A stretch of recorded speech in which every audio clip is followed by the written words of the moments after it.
नमस्कार दोस्तों। आज मैं आपको सुनाऊंगा परिवार और माँ, तीन भाई एक बहन की कहानी। एक गांव में एक सुखी परिवार रहता था। उस परिवार में तीन भाई और एक बहन थी। उनके माँ बाप उन चारों से बेहद प्यार करते थे, मगर बीच वाले बेटे से थोड़ा परेशान थे, क्योंकि बड़ा बेटा पढ़ लिख कर डॉक्टर बन गया और छोटा बेटा भी पढ़ लिख कर इंजीनियर बन गया था। मगर उनका बीच वाला बेटा बिल्कुल गंवार और आवारा ही बनकर रह गया।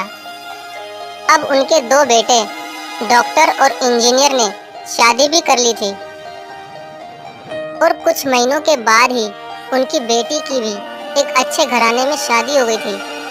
मगर बीच वाला बेटा अभी भी कुंवारा ही था, क्योंकि वो बिल्कुल अनपढ़ था और कहीं पर मजदूरी का छोटा सा काम करता था।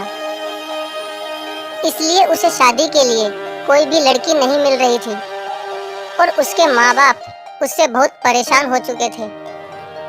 अब जब भी उसकी बहन अपने मायके आती तो पहले वो अपने डॉक्टर और इंजीनियर भाइयों से मिलती थी, मगर बीच वाले भाई से वो बहुत कम मिलती थी, क्योंकि वो उसे ज़्यादा पैसे नहीं दे पाता था। लेकिन फिर भी वो अपनी बहन से बहुत प्यार करता था। अब उनके पिताजी की बीच वाले बेटे की शादी किए बिना ही मृत्यु हो गई। उनकी माँ ने सोचा कहीं अब किसी के मुंह से बंटवारे की बात ना निकले, इसलिए अपने ही गांव की एक सीधी सादी लड़की से अपने गंवार लड़के की शादी करवा दी। शादी होते ही न जाने क्या हुआ, अब उसका अनपढ़ बेटा पूरा मन लगाकर काम करने लगा और पहले से कहीं ज़्यादा मेहनत भी करने लगा।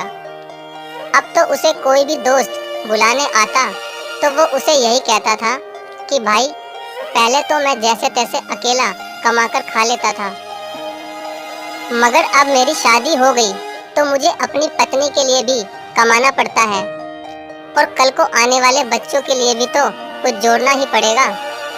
इसलिए दोस्त, अब मैं तेरे साथ नहीं घूम सकता। ये कहकर उसका गंवार लड़का सीधा अपने काम पर निकल जाता है। अब उसके दोनों भाई डॉक्टर और इंजीनियर आपस में ये बात करते हैं कि हम दोनों तो उस गंवार से कहीं ज़्यादा पैसे कमाते हैं, इसलिए हम सब घर और ज़मीन का बंटवारा कर लेते हैं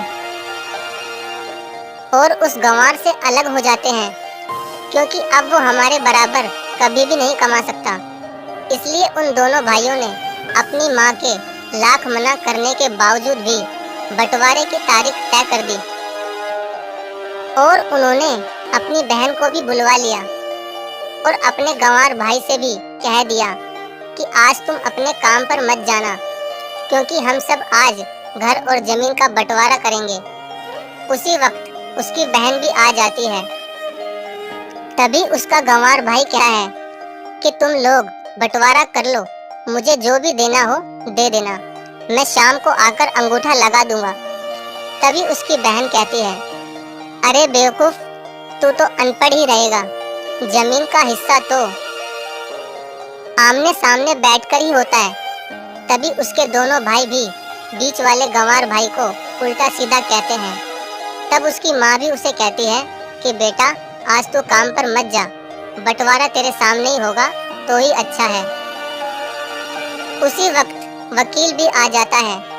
तभी वकील कहता है कि आपका सारा हिस्सा मिलाकर 10 बीघा जमीन है और आपका घर है। अब ये बताओ कि किसको कितना हिस्सा देना है, मैं उसी हिसाब से बंटवारे के कागज बना दूंगा। उसी वक्त उनका गंवार भाई कहता है कि वकील साहब, 5-5 बीघा मेरे दोनों भाइयों के नाम लिख दो और ये जो हमारा मकान है ये मेरी प्यारी बहन के नाम कर दो। तभी उनके दोनों भाई और बहन पूछते हैं कि और तू हिस्से में क्या लेगा? तभी उनका गंवार भाई कहता है कि मेरे हिस्से में मेरी प्यारी माँ है ना। और तभी वो अपनी पत्नी की तरफ मुस्कुराते हुए कहता है कि क्यों मेरी प्यारी पत्नी, क्या मैंने गलत कहा क्या? उस गंवार की पत्नी अपनी सास से लिपटकर कहती है कि माँ से बड़ी वसीयत क्या होगी मेरे लिए। और उसी वक्त उसका गंवार पति भी अपनी माँ से लिपट जाता है। गंवार बेटे बहू के इसी प्यार ने जमीन जायदाद के बंटवारे को एक सन्नाटे में बदल दिया। तभी बहन अपने गंवार भाई के गले लगकर रोते हुए कहती है कि माफ कर दो भैया, मैं आपको समझ नहीं सकी। तभी उसका भाई कहता है कि मेरी प्यारी बहन, इस घर में जितना अधिकार हमारा है उतना ही अधिकार तेरा भी है। और रही बात बंटवारे की, तो बंटवारा नहीं करने से हमारा जीवन रुक तो नहीं जाएगा। क्यों करते हैं हम बंटवारा? क्या हम एक साथ मिलकर नहीं रह सकते, जैसे हम बचपन में मिलकर रहते थे? एक साथ मिलकर रहने को ही तो कहते हैं एक अच्छा परिवार, और उस अच्छे परिवार को संभालती है एक माँ। तभी उसके दोनों भाई भी बहुत शर्मिंदा होते हैं और वो बंटवारे के सभी कागज फाड़कर फेंक देते हैं। और उस दिन के बाद से ही उनका पूरा परिवार खुशी खुशी एक साथ ही रहने लगा। तो दोस्तों, ये थी परिवार और माँ की एक सच्ची कहानी। अगर आपको वीडियो अच्छी लगी हो तो प्लीज़ वीडियो को लाइक और शेयर जरूर करें। धन्यवाद।